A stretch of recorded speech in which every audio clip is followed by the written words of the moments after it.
ขอถวายความเคารพพระมหาเถระครูบาสังฆเจ้าทั้งหลายจุตนจุองค์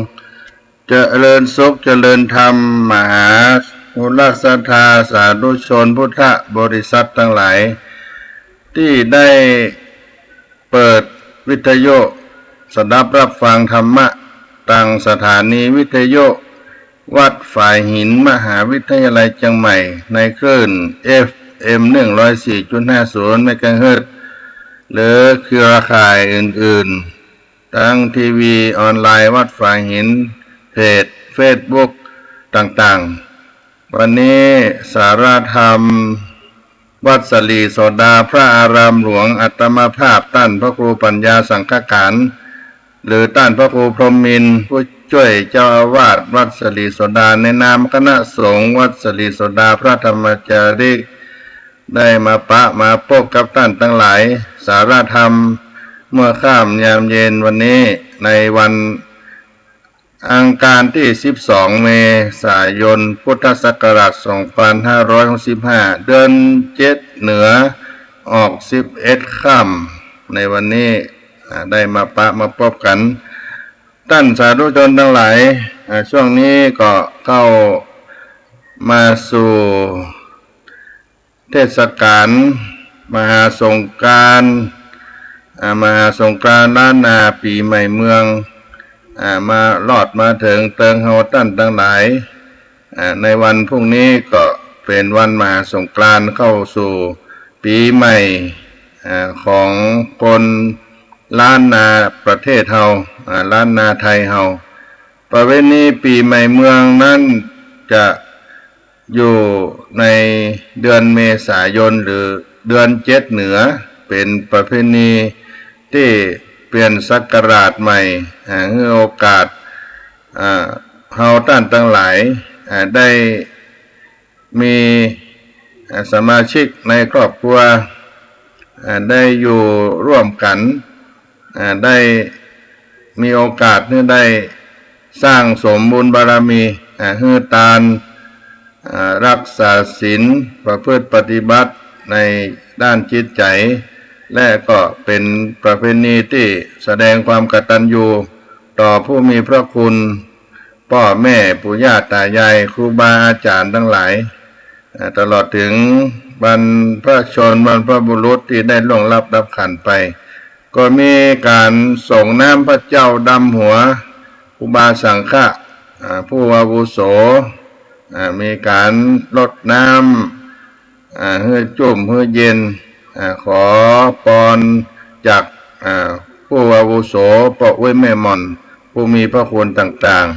ๆแล้วก็ประเพณีทางเหนือของเฮานั้นมันได้แตกต่างจากภาคอื่นๆเพราะเฮาจะมีกิจกรรมแต่ละวันไปอย่างกิจกรรมวันแรกนั้นเป็นวันสังขารล่องก็ยึดถือเอาวันที่13เมษายนของทุกปีเป็นวันมหาสงกรานต์หรือสังขารล่องเป็นวันเริ่มต้นประเพณีปีใหม่เมืองเราก็จะได้ทำกิจกรรมทำความสะอาดบ้านจองหอเฮือนสะอาดสะอ้านนุ่งผ้าใหม่ความใหม่ประดับประดาเนื้อตนให้งดให้งามเพื่อเป็นการต้อนรับเข้าสู่ปีใหม่วันนี้จะเป็นวันสาธารณสุขวันดูแลบ้านจองหอเฮือนตื่นเช้ามาบาง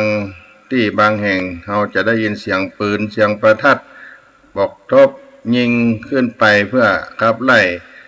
เสนียดจังไรให้ล่องไหลไปด้วยสังขารดังนี้เป็นต้นมีความพร้อมเพรียงกันในบ้านคือบ้านเท่านั้นเป็นบ้านที่สะอาดหอเฮือนที่น่าอยู่อาศัยตัวก็สะอาดใจก็สะอาดเหล่านี้เป็นต้นแล้วก็กิจกรรมวันเนาหรือวันเน่าเป็นวันหัวเลี้ยวหัวต่อระหว่างปีเก่าปีใหม่เป็นวันพักวันหยุดก็มีการขนทรายเข้าวัดการเตรียมอาหารการกินข้าวต้มข้าวหนมสิ่งที่จะไปทำบุญในวันพระยาวันในวันที่15วันที่14 เมษายนหรือวันเน่านั้นก็จะถือเอาเป็นวันที่ได้พักได้ยศเตรียมอาหารการกินแล้วก็จะบ่อู้บ่จาในสิ่งที่บ่เป็นมงคลจะอู้จะจาสิ่งที่มันเป็นมังคละแล้วก็ได้ทำบุญก่อเจดีย์ทรายสร้างบุญบารมีกับตนกับตัวด้วยวันพญาวันที่15เมษายนก็ถือว่าเป็นวันเถลิงศกเริ่มต้นขึ้นปีใหม่เฮาท่านทั้งหลายก็จะเข้าวัดทำบุญทานขันเข้ากับบรรพชนบรรพบุรุษอุทิศส่วนกุศลให้ผู้ลงรับดับขันไปเป็นการแสดงความกตัญญูต่อผู้มีพระคุณตักบาตรใส่บาตรทานขันเข้าทานเจดีย์ทรายทานเจาะทานตุงฟังธรรมอานิสงส์ปีใหม่ขอขมากลาวะดำหัวพระเจ้าพระธรรมพระสงฆ์ในวัดในวาแล้วก็ไปที่บ้านที่เฮือนพ่อแม่อุ้ยแม่หม่อนผู้มีพระคุณก็ไปดำหัวกลาวะคนเป็นที่เคารพนับถือของเฮานี่ก็เป็นกิจกรรมโดยย่อเบื้องต้นในวันพญาวันแล้วก็วันที่ต่อไปเป็นวันปักปีหรือวันที่16เมษายนก็จะมีการทำบุญมังคละในหมู่บ้านสืบชะตาบ้านสืบชะตาหมู่บ้านส่งเคราะห์บ้านเหล่านี้เป็นต้นเขาก็จะได้ทำกันเป็นคณะนาหมู่ลดเคราะห์สืบชะตาให้เกิดเป็นความมงคลในชีวิตแล้วก็เข้าไปสู่วันที่17เมษายนเป็นวันปักปีก็มีกิจกรรมเช่นเดียวกันกับวันพญาวันแล้วก็วันนี้เพิ่นก็จะทำบุญแล้วก็ประกาศเนื่องคนตังล้านนาเฮาก็จะรับประทานอาหารกินแกงบรรนุนแกงขนุนเพื่อจะได้ค้ำจูอุดหนุนครอบครัวให้ได้เจริญรุ่งเรืองไปตลอดปีมีการพูดจาเต้าตั้งสี่เพื่ออัญเชิญมารักษาบ้านเฮือนให้อยู่เย็นเป็นสุขไปกุมปีในสืบไปหน้านี่ก็เป็นกิจกรรมย่อในปีใหม่ของเจ้าล้านนาประเทศเฮาวันนี้อาตมาภาพว่าจะได้นำเอาพระธรรมเทศนาอานิสงส์ปีใหม่เมืองเหนือมาเทศนาธรรมเป็นการรักษาวรรณกรรมประเพณีและก็รักษาความรู้ของภูมิปัญญาของบรรพบุรุษบรรพชนของเฮาไว้สืบทอดเป็นหน้ามีเรื่องราวในตำนานอานิสงส์ปีใหม่เมืองเหนืออานิสงส์ปีใหม่เมืองให้ท่านทั้งหลายได้สดับรับฟังจากท่านพระครูพรหมินทร์หรือท่านพระครูปัญญาสังฆการเป็นลำดับต่อไปตอนนี้ก็จะได้เชิญชวนหมู่เฮาท่านทั้งหลายได้ไหว้พระเพื่อจะได้เป็นการเคารพนับถือในพระรัตนตรัยในคุณของพระแก้วเจ้าทั้ง3ประการให้เฮานั้นได้มีจิตใจอันเบิกอันบานที่จะเข้าสู่การอาบน้ำฟังธรรมสืบไปณโอกาสนี้อิมินาสกาเลนะตังพุทธังอภิปูชญามะอิมินาสกาเรนะตังธัมมังอภิปูชญามะอิมินาสกาเรนะตังสังฆังอภิปูชญามะอะระหังสัมมาสัมพุทโธภควาพุทธังภควันตังอภิวาเทมิสวากขาโตภควตาธัมโมธัมมังนามัสสามิสุปฏิปันโนภควโตสาวกสังโฆสังฆังนะมามินะโมตัสสะภะคะวะโตอะระหะโตสัมมาสัมพุทธัสสะ นะโมตัสสะภะคะวะโตอะระหะโตสัมมาสัมพุทธัสสะนะโมตัสสะภะคะวะโตอะระหะโตสัมมาสัมพุทธัสสะ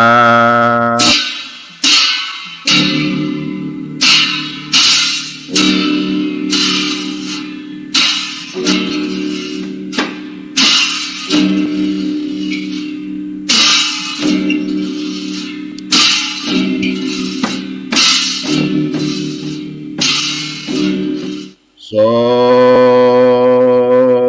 มเด็จเลยพระคาโตฉลาดเสด็จขึ้นธรรมาสน์แก้วและจองคำวายหลังอาบเอิงดีมี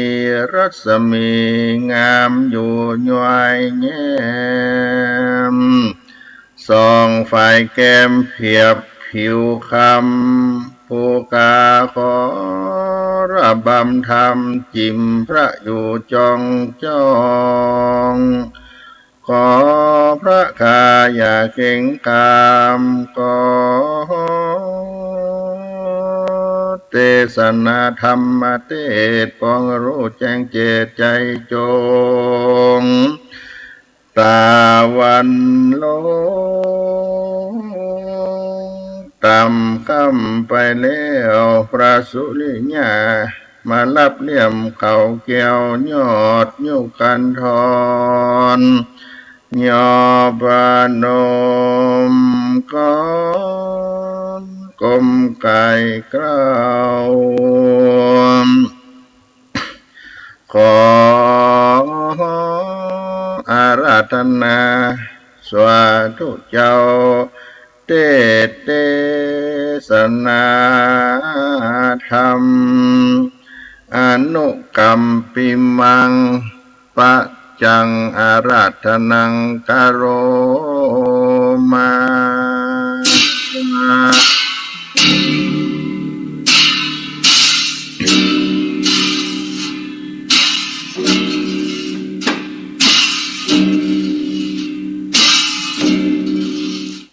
นะโมตัสสะภะคะวะโตอะระหะโตสัมมาสัมพุทธัสสะเอวัมเมสุตังเอกังสัมมัญญังภังกวาสาวันทิยังวิหารติเจตวันเนอนาถาปินดิกัสสะอาราเมสาธโวดุราสาปุริสาทั้งหลายอันว่านิทานวัจนังอันนี้เป็นกรรมแห่งมหาอนันตเถรเจ้าหากได้กล่าวไว้ที่ในท่ามกลางภิกขุเจ้าทั้งหลายวันนั้นแลภควานว่าพระพุทธเจ้าแห่งเราก็อยู่สำราญในป่าเจตวันอารามนายอนาถาปินดิกัสสะมหาเศรษฐีสร้างถวายเป็นทานนั้นมีที่ไกลเวียงสาวัตถีด้วยอิลิยาบททั้งสี่ก็มีแลอัฏฐาในกาลนั้นเล่าพญาเจ้าปเสนโกศลราชา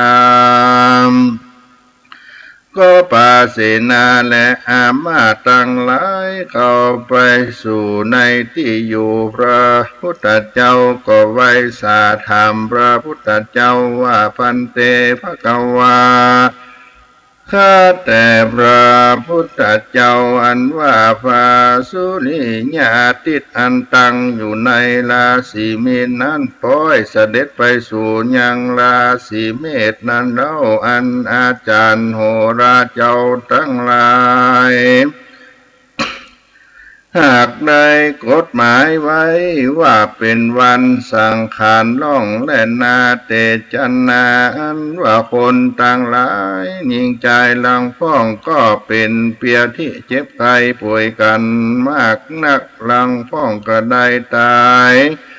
ไปก็มีมากนักแลลังพ้องหมู่ลางทาบหมู่เสนาอามาตย์ต่างหลายก็มีใจกดเลี้ยวบดตามกองศีลกองธรรมคนยิงใจลังพ้องก็พากันมากระทำบุญหือตา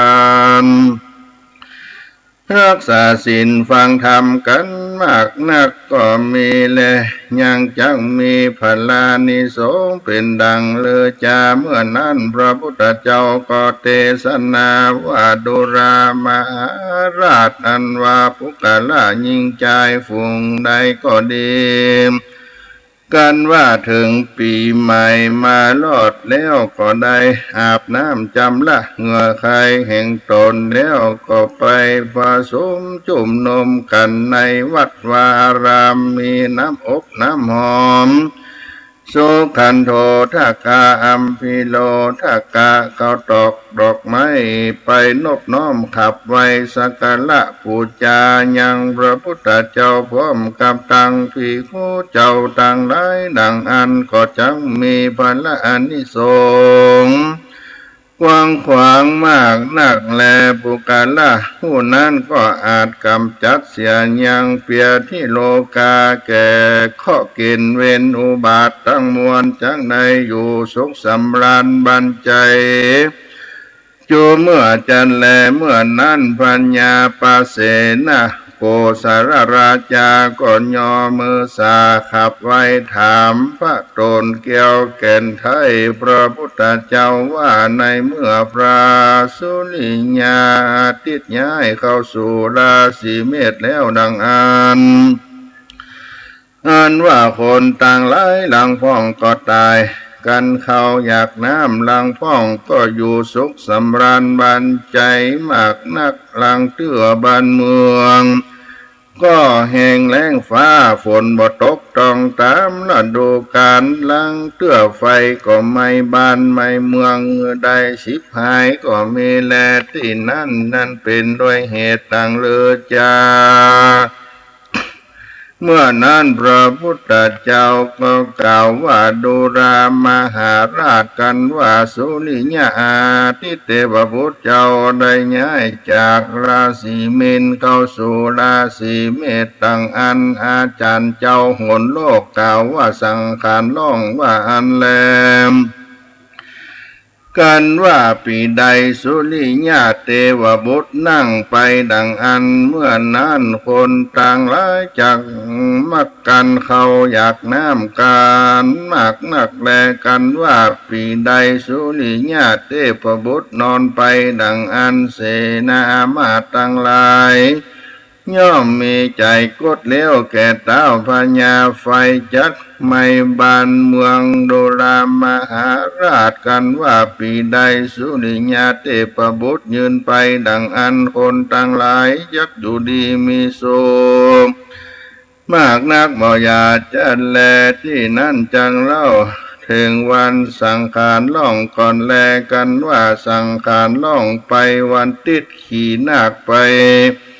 มือเบื้องซ้ายถือค้อนเล็กเบื้องขวาถือปืนลูกจากหนวันออกไปสู่หนวันตกแจ่งไตมีนางนาไทยชื่อสลีน้อมเอาปีนั้นฝนจากดีหัวปีกลางปีจากแรงแมงบงจากวีต้นเขาไม้ยางข่าวเป็นใหญ่กว่าไม้ตั้งหลายขวัญเขาอยู่ไม้หักลาเป็นใหญ่แก่สัตว์สี่ตีนนกยุงเป็นใหญ่แก่สัตว์สองตีนคนเกิดวันอังคารจังมีเคราะห์เกิดวันศุกร์จังมีโชคลาภของเหลืองของขาวจักแปงของแดงจักถูกปีนี้ดำหัวเหือวายนาไปโหนวันตกจังใดอยู่สวดสดีบ่อยากจะแล่นากันว่าสังขารล่องวันจันทร์ขี่ยังพุดไปลูกจากหนอีสานไปสู่หนหรดีมือซ้ายถือหอกมือขวาถือขอจ้างมีนาง มีนางมโหสถะนั่งยองเยาะรับเอาปีนั้นฟ้าฝนจักดีคนจักเป็นเปียที่โลกากันมากนักพักกุมนาเป็นใหญ่แก่ไม่ตั้งหลายคนเข้าอยู่ไม่เดือคนเกิดวันพัดจังมีเคราะห์คนเกิดวันพุธจังมีโจกใหญ่ของขาวของแดงจักแปลงของเขียวจักถูกดำหัวหืออ่อยนาไปหนวันตกจ้อยไตจักอยู่ดีมีสุขแลกันว่าสังขารล่องบรรณางการขี่ยักไปลุกหนเหนือไปสู่หนวันตกแจงไตมีนางสุนันตานั่งทารับเอาปีนั้นฝนหัวปีกลางปีจักแล้งปลายปีฝนมีมากแลไม่ขัดเจ้าเป็นใหญ่แก่ไม้ตั้งหลายหญ้าปองเป็นใหญ่แก่หญ้าคนเขาอยู่ไม่ออกคนเกิดวันติดจังมีเคราะห์เกิดวันศุกร์จังมีโชคลาภดำหัวเหือวายนาไปหนวันตกแจงเหนือจักอยู่สุขสดสดีแลกันว่าสังขารล่องไปวันพุธขี่ควายไปมือเบื้องซ้ายถือดาบเบื้องขวาถือดอกไม้ขาวลูกหนวันออกไปสู่หนวันตกซื่อมีนางสิรินันตานั่งยองเยาะรับเอาปีนั่นฝนดีปอปานกลางสัตสีตีนจักแปลงของดำแดงจักถูกไม้ก่อมก็เป็นใหญ่แก่ไม้ตั้งหลายคนเข้าอยู่ไม้ป่าเถื่อนคนเกิดวันติดจังมีเคราะห์เกิดวันการจังมีโจกดำหัวอ่อยนาไปหนเหนือกันว่าสังขารล่องไปวันพัดขี่ม้าไปมือเบื้องซ้ายถือน้ำเตามือเบื้องขวาถือวีลูกหนวันออกไปสู่หนวันตกแจงเหนือนางสิริกัญญารับเอาปีนั้นฟ้าฝนดีน้ำจักท่วมบ้านท่วมเมืองคนจักเป็นเปียที่กันมากนักสมณะจีพรามจักเดือดฮ้อนสัตว์มีปีกจักแปลงของคำของดำของเขียวจักถูกไม้ขัดเจาะเป็นใหญ่แก่ไม้ตั้งหลายขวัญเข้าอยู่ไม้เป้าคนเกิดวันจันทร์มีข้อเกิดวันศุกร์มีโจกไงดำหัวอวยนาไปหนไตกันว่าสังขารล่องไปวันศุกร์ขี่งัวไปเบื้องซ้ายถือไม้เต้าเบื้องขวาถือค้อนเล็กลูกหนวันออกไปสู่หนเหนือมีนางสุจาดาคู่เขารับเอาปีนั้นหัวปีจักแล้งกลางปีจักมีฝนมากนักโลสมสุขลูกไม้หน่วยดีไม้ยมหินเป็นใหญ่แก่ไม้ตั้งหลายหญ้าคาเป็นใหญ่แก่หญ้าขวัญเข้าอยู่ไม้หมักตันคนเกิดวันจันทร์จังมีเคราะห์เกิดวันพุธจังมีโชคลาภดำหัวอ่อยน้ำไปหนวันตกจักอยู่สุขสดสดีแลกันว่าสังขารล่องวันเสาร์ขี่ผาศาสไปมือเบื้องซ้ายถือขวานตองเบื้องขวาลูกกลางลูกหนวันออกไปสู่หนวันตกจ้อยไตมีนางสุธานั่งคู่เขารับเอาปีนั้นฟ้าฝนดีหัวปีกลางปีจักแล้งไฟจักไม้บ้านเมืองไม้เสลียมเป็นใหญ่แก่ไม้ตั้งหลายหญ้าแขมเป็นใหญ่แก่หญ้าตั้งหลายสัตว์สี่ตีนสองตีนจักแปลงของดำของเหลืองจักถูกคนเกิดวันติดจังมีโชคลาภคนเกิดวันพัดจังมีข้อหือใดปูจามพระธาตุเจ้าปล่อยสัตว์สองตีนจักอยู่พุทธิจำเริญและดำหัวหืออ่อยนาไปหนวันตกแจงเหนือจักอยู่สุขสวดสนีบ่อยาจันแลมที่นี้จักเก่ายังตำนานปีใหม่ก่อนแลผู้มีปัญญาเปิงรู้ดังนี้เตอติเตกาเลในกาละล่วงแล้วมาก่อนนั้นมีเศรษฐีสองผัวเมียมีเข้าของสัมปติมากนักเต้าว่าบ่มีลูกเต้า พุทธาพุทธิไว้สืบพระกุลที่ไกลบันเศรษฐีนั้นมีสองผัวเมียแถมกู้หนึ่งทุกข์ยากไร้อนาถาหาเจ้ากินข้ามกันว่าสองผัวเมียนี่เล่ายังมีลูกเต่าไว้สองคนพี่น้องใจผู้เป็นพ่อนั้นมักจักอาถงเราบ่ขาดตั้งวันก็มีแลยังมีในวันหนึ่งใจผู้นั้นมันได้ตรงเรามากนักมันก็กล่าวซึ่งเสียทีการว่าดูลาต้านเศรษฐีเฮยต้านนี้นามมากมีโดยเขาของเงินคำสัมปติมากเท่าหากว่าบ่มีปัญโยชนะเล่าอันใดส่วนว่าตัวเรานี่นามถึงจากทุกข์ไร้ก็ยังดีกว่าต้านมากนักเหตุว่าเรามีลูกไว้สืบแทนขากุลและส่วนอันว่าเศรษฐีนั้นก็กล่าวว่าถึงเราบ่มีลูกเต่ายิงใจเราก็มีเขาของลายไว้ใจบ่หันว่าจักใดเครื่องขี่และหน้าต้านเฮยส่วนว่าใจขี่เรานั่นมันก็จากกรรมไปว่าดูราต้านเศรษฐีกันว่าต้านได้ตายหนีไปนาอำนาจของเงินคำตั้งลายจะเป็นของสาทานได้ปังเป่าและนาต้านเฮยเมื่อนั้นเศรษฐีได้ยินกำใจผู้นั้นก็กล่าวดังอันก็มีใจใครใดยังลูกไว้สืบแทนขาขุนก็พากันไปก็ทำยังปริกรรมขับใบใต้ต้นไม้โพสไลวิงวอนขอลูกเต่าลูกคเทวดาเจ้าก็มีแลส่วนว่าลูกคเทวดารักษาอยู่ต้นไม้รู้ว่าเศรษฐี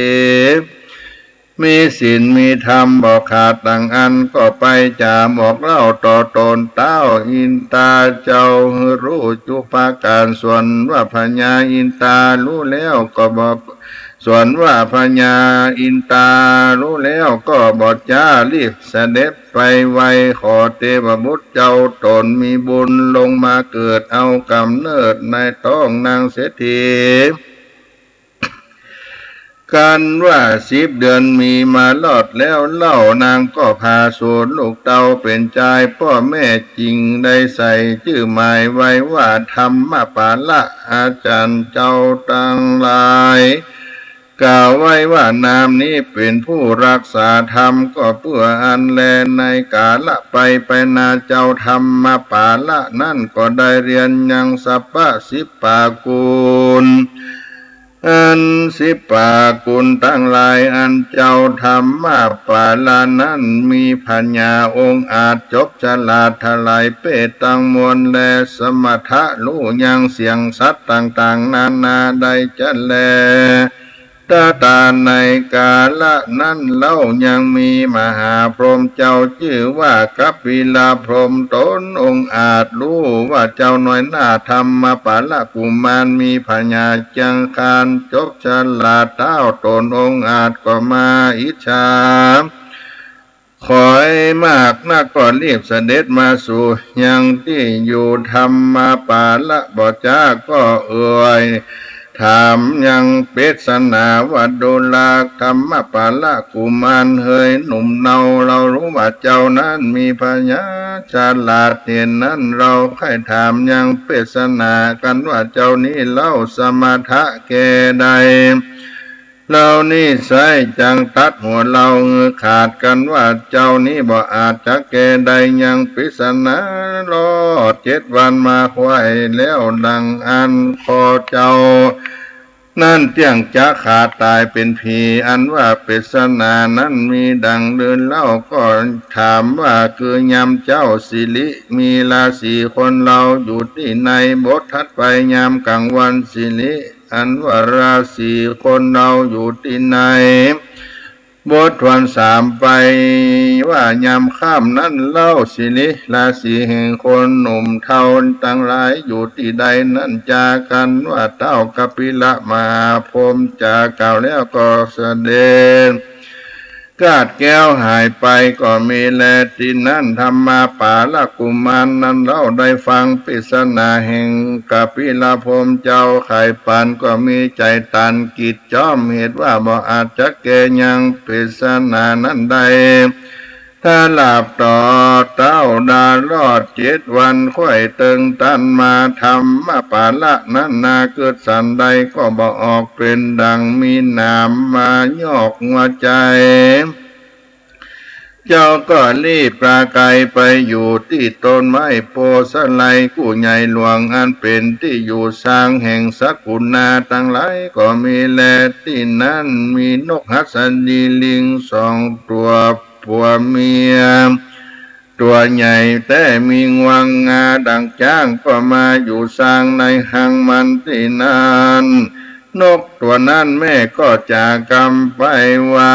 นกตัวแม่นั้นก็จากกรรมไปว่าดูลาสู่เฮ้ยวันพรุ่งนี้หากเป็นวันศีลเราจะไปหากินที่ใดนั่นจาที่นั่นนกหัสดีลิงตัวผู้ก็กล่าวว่าพวกนี้มาลอดส่องเรานี่บ่ต้องสอดเดินไกลเหตุว่าเฮาจักได้กินจีนมนุษย์สาด้วยเหตุว่าเจ้าบุญนาธรรมปาละกุมารนั้นไซบ่อาจจะแก้ปริศนาใดอันเต้ากัปปิละมหาพรหมปันทะนันไว้แต่หัวทีนั่นแลที่นั้นนกตัวแม่ก็ย้อนถามนกตัวผู้ว่าปริศนานั้นอยู่สันใดจะจุ่งกล่าวจาบอกขี้ได้รู้แจ้งทีทลาเดเติมนกหัสดีลิงตัวผู้ก็กล่าวว่าปริศนานั้นมี3 ข้อจะกล่าวยอพอเข้าใจบทแรกเข้าหัวทีว่ายำเจ้าสลีหรือราศีคนเฮานี่อยู่ที่ไหนมีกรรมแก้ไขว่ายำว่าเจ้าสลีราศีคนหนุ่มเฒ่าทั้งหลายอยู่ที่นาเหตุนั้นคนโลกลายิงใจกันตื่นเจ้ามาจิงเอาน้ำมาล้างนาก็เพื่ออันแลปริศนาบทวัน2นั้นเล่าว่ายามเมื่อกลางวันสลีราศีคนเฮาอยู่ที่ไหนหากมีกรรมไข่เก่าแก่ว่าสลีหรือราศีที่แต่หากอยู่หน้าอกเหตุนั้นนาคนต่างหลายกันกาละยามหวายเที่ยงแล้วดังอันก็จริงในอาบน้ำเย็นใสสะอาดมาลูบลาดยังอกตนก็เพื่ออันแลอันว่าปริศนาวัน3นั้นเล่าถามว่ายามค่ำนั้นสิลีราศีคนตั้งหลายอยู่ที่ไหนมีกรรมไขว่าเวลาข้ามมัสดงนั้นสลีราศีคนเรานั้นอยู่ที่ตีนเหตุนั้นคนยิงใจตั้งหลายนั้นเล่ากันจะเข้านอนพักผ่อนกาญาตนก็เอาน้ำมาช่วยล้างตีนเพื่ออันแลนกหัสดีลิง2 ตัวผู้เมียกันว่ากล่าวกันบนต้นไม้เจ้าหนอไทยธรรมปาละนั้นเล่าอันนอนอยู่พื้นเข้าโพสไลกันได้ยินคำไข่แห่งนก2 ตัวผู้แม่ก็รู้แจ้งแก่ปริศนานั้นจูอันก็มีแลกันว่าวัน7มาลอดแล้วเต้าตนแก้วกัปปิละมาพรหมก็เสด็จมาสู่ไปที่อยู่ธรรมปาละกุมารเพื่อจะขอฟังกรรมกล่าวแก่ปริศนาอันใดสัญญาปันตะนั้นกันไว้ส่วนเจ้าหนอไทยธรรมปาละกุมารก็ไขยังปริศนานั้นได้จูประการก็มีแลยามนานเต้ากัปปิละมาพรหมตนนุ่งอาจอันว่าหัวตนจะขาดจากบ่าไปก็เรียกยังลูกตั้ง7นางมาหาแล้วก็สั่งจ่าไว้ว่าการก็สั่งจาให้รู้เสียงไว้ตามมีกันว่าพ่อหัวพ่อนี้ขาดแล้วให้ลูกแก้วใส่ใจเอาขันมาใส่ไว้อย่างใดตกลงไปใดกันว่าหัวพ่อนี้ตกลงในปัทวีแผ่นดินจะเป็นอาคีลุกเอาไม่กันว่าตกลงใส่สาการละน้ำกงกามหาสมุทรก็แห้งเขินเคาะขอดเป็นดอนบ่จ้ากันว่าเอาโยนขึ้นฟ้าไปบนฟ้าฝนบ่ตก จักแห่งแล้งบ้านเมืองก็จักกันอยากแห่งแล้งบ่มีประมาณเหตุนั้นฮือนงการลูกพ่อไทยฮือพัดเปลี่ยนกันเอาขันไปใส่ไว้ในทำใหญ่เขาไก่ลาดอย่าฮือได้ขาดจุปีได้เจอกันว่าเต้ากบิลพรหมจ๋าบอกเล่าลูกตังเจ็ดนางแล้วก็เอาดาบแก้วตัดคอตนบอดจ้าแล้วยื่นยังหัวแห่งนางนอลาธิดามีนามชื่อว่าซอยนางธิดาชื่อว่าซอยว่านางอ่อนน้อยตุงสะเตวีเอาทะลงลูกงามดีอันทะลงลูกงามดีผู้เก้าเอากันใส่ยังหัวพ่อเจ้าแห่แหนกันไปสู่ดงไพรเขาไก่ลาดบ่ได้ขาดจุปีวันเดือนยามปีใหม่ก็มีวันนั้นแลนว่าราชธิดาแห่งเท้ากบิลพรหมทางเจตนั้นเล่านางผู้เป็นเก้าชื่อตุงสัตเทวีนางทวนสองชื่อว่าโกราสัสสานางผู้ทวนสามชื่อว่าราคาสัสสะทวนสี่ชื่อว่ามนทาเทวีหนอเนาผู้ทวนนาเล่าชื่อสิรินียอดซอยผู้ทวนหกชื่อนางอ่อนน้อยกิมินตาหนอไทยนางผู้ทวนเจ็ดชื่อมโหตาละบุญนากันว่าสังขารค่อยมาลอดนำเกี่ยวยอดตั้งลายก็พัดกันเปลี่ยนเอาขันใส่ยังหัวกับปิละพรมตนป้อไทยแล้วแห่เห็นกันไปจุขาจู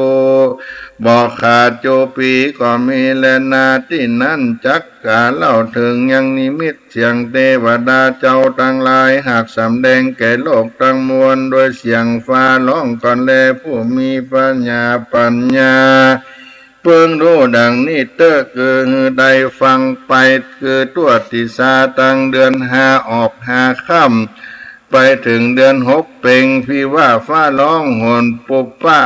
ก่อนดังอันชื่อว่าเทวดาไขประตูเล็กในปีนั้นคนตั้งหลายจักได้เจ็บไข้ตายกันไปมากนักฝนจักบัวละมวลนี่แลพี่ว่าฟ้าห้องโหนอาการเนชื่อว่าเทวดาไขประตูลมปีนั้นลมจากแหงมากนักฝนหัวปีจังมีน้อยกลางปีมี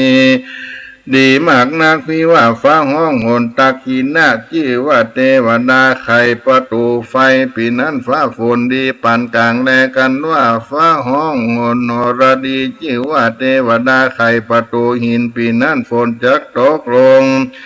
มามากนักกันว่าฟ้าห้องโหนปาจิมาที่ว่าเทวดาไขประตูคำปีนั้นฝนหัวปีมีน้อยกลางปีจักมีแลกันว่าฟ้าห้องโหนปรายับไปชื่อว่าเทวดาไขประตูตองที่นั่นฟ้าฝนดีคนจักอยู่สุขสดสันดีแลกันว่าฟ้าห้องโหนอีสานที่ว่าเทวดาไขประตูดินปีนั้นฝนตกดีบ้านเมืองอยู่เย็นเป็นสุขจะแลกันว่าฟ้าห้องโหนอุดรปีนั้นฟ้าฝนหัวปีบ้านเมืองฝนดีหัวปีบ้านเมืองจะเกิดเสกคนจะเป็นเปียที่กันมากนักเงินใดปูจาไว้สาพระพุทธเจ้าอย่าเตอจักอยู่สดสดีที่นั้นพระญาปเสนาธิโกศลราจาก็ย่อมือสาถามพระพุทธเจ้าในเมื่อสังขารล่องไปแล้วในวันลุนคนต่างหลายกล่าวกันว่าวันเนาว่าอันถัดนั้นไปแถมวันหนึ่งจริงเรียกว่าวันพญาวันก็เป็นโดยเหตุใดจาเมื่อนั้นพระพุทธเจ้ากล่าวว่าดุลามหาราชอติตาล่วงแล้วยังมีกับหนึ่งนอกศาสนาพระตถาคตยังมีพญาตนหนึ่งกฎพากฎชื่อใดว่าสุนิยะเสวยเมืองกาลิงการาชก็มีแลพญาตนนั่นเตียนย่อมเสียงเลี้ยงผีวิสาดไว้มากนักส่วนนั้นว่าบ้านเมืองนั่นฝนก็บ่ตกจอบตามฤดูกาลบ่นานเท่าใดพญาเจ้าตนนั่นก็ได้ถึง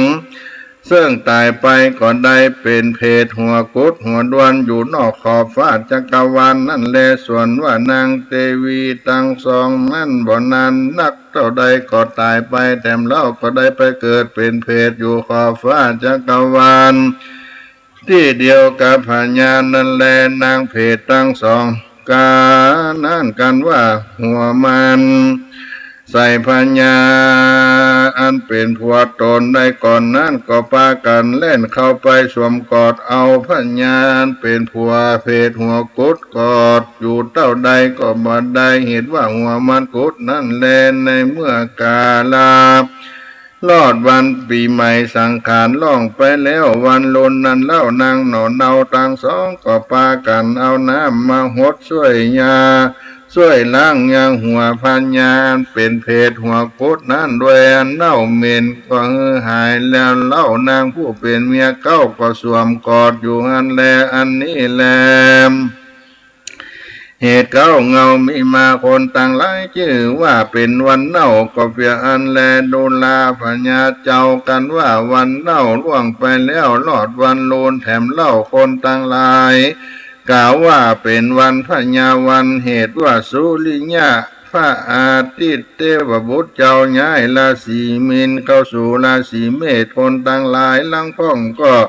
เรียกว่าพญาวันปีใหม่นั่นแล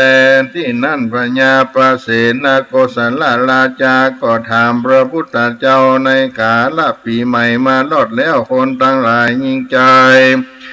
ปากันเพียวกวาดยังบานจองห่อเฮือนวัดวารามขวงมหาเจติญาทัตเจ้าขวงไม้สลีมาโปที่เอาน้ำสุกันทาน้ำอบน้ำหอมอาบองค์สลงพระพุทธเจ้าผู้แก่ผู้เฒ่าพ่อแม่ครูบาอาจารย์อุปชายาเจ้าลังพ้องก็คนทรายใส่ขวงแก้วเจติญะขวงสลีมาโพพ้องก็เงือตาลข้าวน้ำโภชนะอาหารดังอันก็จังมีพลานิสงส์มากนักดังเลือจาเมื่อพระพุทธเจ้าเทศนาว่าดูรามหาราชกัตตปังปุญญังนามะอันว่ากตำบุญนั้นย่อมมีพลานิสงส์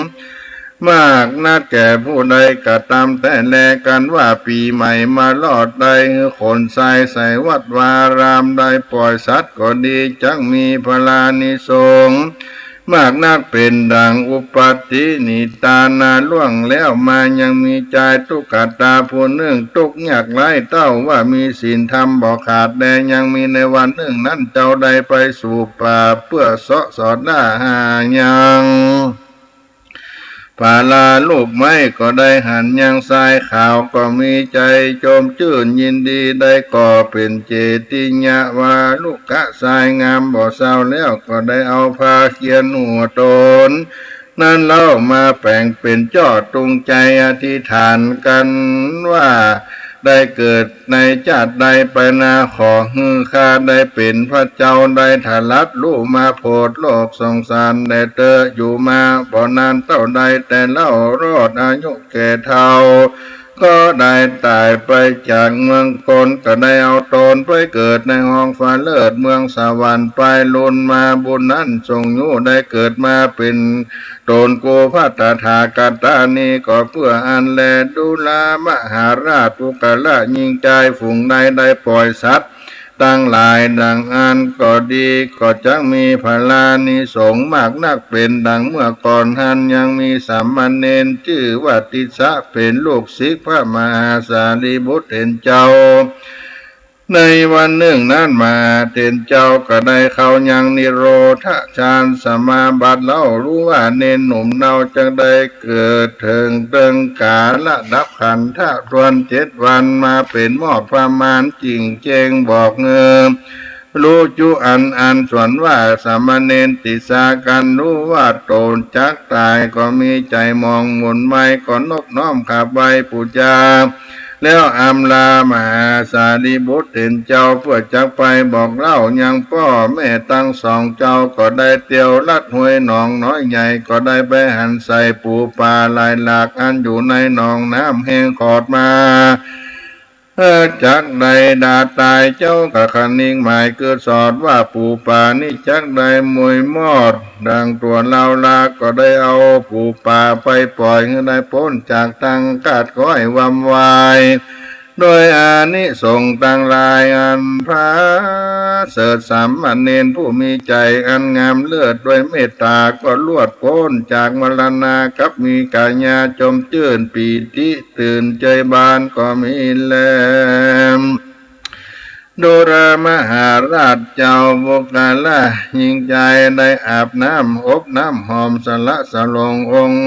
พระพุทธรูปเจ้ามหาเจติญะก็ดีได้อาบน้ำดำหัวยังโคนผู้เฒ่าผู้แก่พ่อแม่ครูบาอาจารย์อุปชา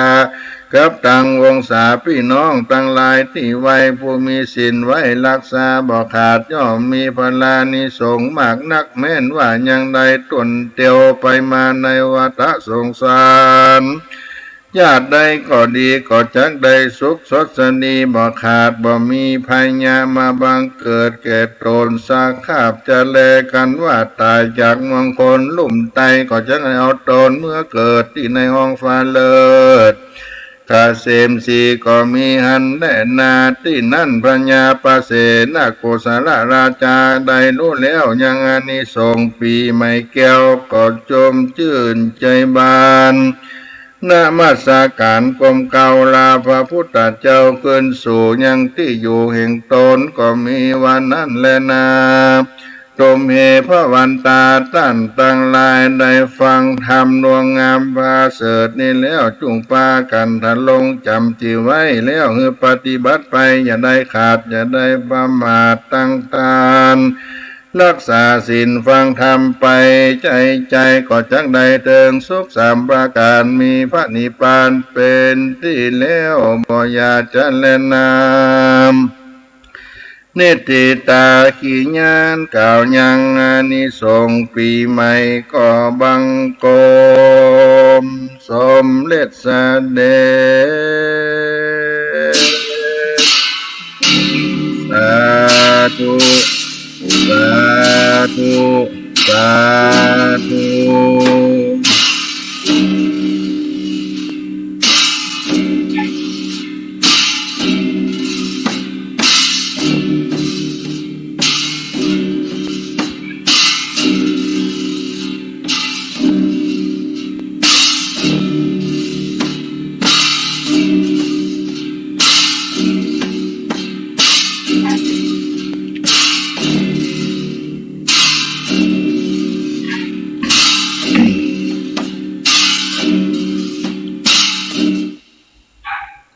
พระธรรมเทศนานิสงส์ปีใหม่ก็ได้จบลงไปก็ขอเชิญศรัทธาสาธุชนได้รับเอาพรอันเป็นมังคละในการขึ้นปีใหม่แก้วพญาวันจักมาจุจอดลอดถึงเฮาตั้นทั้งหลายในตีฆากาละวันนี้ได้เอาพระธรรมเทศนามาโปรดมาปั่นศรัทธาท่านทั้งหลายเน้อพุทโธมังคละสัมพุทโธสัมพุทโธทิปตุตโมพุทธมังคละมากัมมาสัพพะทุกขาพระมุญจเลธัมโมมังคละสัมพุทโธกัมพิโลตุตโสอนุงธรรมะมังคละมากัมมาสัพพะปัญญาปมุญจเลสังโฆมังคละสัมพุทโธตัคขิเนโยอนุตตโรสังฆะมังคละมากัมมะสัพพะโลกาปะมุญจเลละวิสังขาโลอันว่าสังขารปีเก่าอธิกันโตก็ข้ามล่วงไปแล้วปีใหม่แก้วก็มาลอดถึงเติงตันยังหมู่เฮาเราจันทธาเจ้าทั้งหลายอุปาสกะอุปาสิกา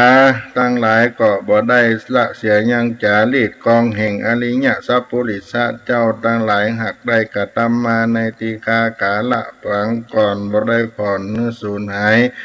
บัดนี้ท่านทั้งหลายก็ได้มีเอกสันตะอันเป็นหนึ่งเดียวได้สนองคงควายตกแต่งแปลงน้อมนำมายังทุกป้าบุภาลาจาดวงดอกข้อตอกดอกไม้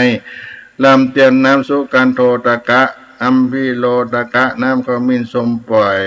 อันหอมมะอ่อยลำเมียนมาจำเนียนไว้เหนือขันปันปูจายังปัทมวิภาคบางต้นหนตีปูจายังพระมุนีตนนั้นผาเสดตั้งไม่สลีมหาโพธิเลิศงามมีมากกันนาตุติญาณตนสองเจ้าของปูจายังพระนวโลกุตละธรรมเจ้าเก้าประการกับตังพระปริยัติธรรม อันงามยิ่งตาติญะตนสามบุผางามบ่เศร้าถวายปูจายังอาริยะสังฆเจ้ามากมันมีกับตั้งสมาธิสังฆเจ้ากาลบัดนี้ส่วนจตุทะต้นสี่ดอกไม้กี่บานงามจักถวายปูจาถึงสมถกรรมฐานวิปัสสนากรรมฐานครูบาอาจารย์เจ้าทั้งหลายปัญจมาตรนาปูจาถึงพิตามาตาผู้มีอุปการะคุณบัดนี้ตั้นทั้งหลายได้มาปูจาสุมากาลวะปีใหม่แก้ว